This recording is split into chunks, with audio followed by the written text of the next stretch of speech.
या तुमने कभी सोचा है, एक ऐसी कौम जो पहाड़ों को तराश कर महल बनाती थी, जो कहती थी हमसे ज्यादा ताकतवर कौन? मगर जब आसमान का हुक्म आया तो उनके महल मिट्टी के नीचे दबा दिए गए। हजरत नूह अलैहिस्सलाम के बाद एक और कौम पैदा हुई, कौम आद। यमन और ओमान के दरमियान एक इलाके अहकाफ में रहते थे। उनके शहर का नाम था इराम, जातुल इमाद, यानी स्तंभों वाला शहर जो आसमान से बात करता था। उनके बदन पहाड़ों की तरह मजबूत, कद बादलों को छू लेते और उनका गुरूर आसमान को चीर देता था। वो कहते, हम ही जमीन के वारिस हैं और हमेशा रहेंगे। अखाफ की रेत में उनके शहरी इलाके दूर दूर तक फैले हुए थे। उनके घोड़ों के पांव से जमीन गूंजती थी।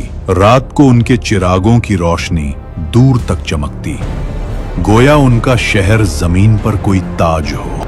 और वे अपनी सभाओं और बैठकों में अक्सर एक ही बात कहते, हम जैसे लोग दोबारा कभी पैदा नहीं होंगे।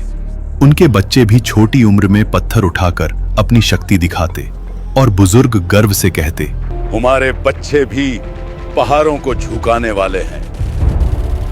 आद के लोगों का एक और अजीब अकीदा था। वो समझते थे कि हवा उनकी गुलाम है। उनके जवान कभी वादी के दरमियान खड़े होकर दोनों हाथों को पहलाते और अपने आप से कहते, देखो, हवा हमारे जिस्म की पैरवी करती है। बुजुर्ग लोग अपनी नशिस्त महफिल में फख्र से कहते, हमारे बाप दादा हवा का रुख बदल देते थे, हमें कौन रोक सकता है? वो लोग जब तूफान को दूर से आता देखते तो हंसकर कहते, हवा हमारे साथ है,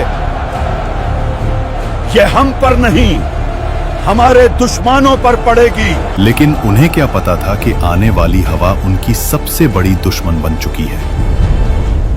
आद के लोग सिर्फ लंबे नहीं थे, उनकी जिस्मानी बनावट आम इंसान से कई गुना बड़ी थी।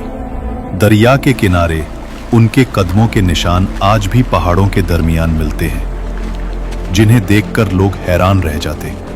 उनके घरों के दरवाजे इतने ऊंचे होते कि एक घोड़ा और सवार दोनों सीधा अंदर जा सकते, और उनके बर्तन पत्थर के बने हुए, इतने बड़े कि एक बर्तन में पूरा खानदान का खाना पक जाए। समय बीतता गया, घमंड बढ़ता गया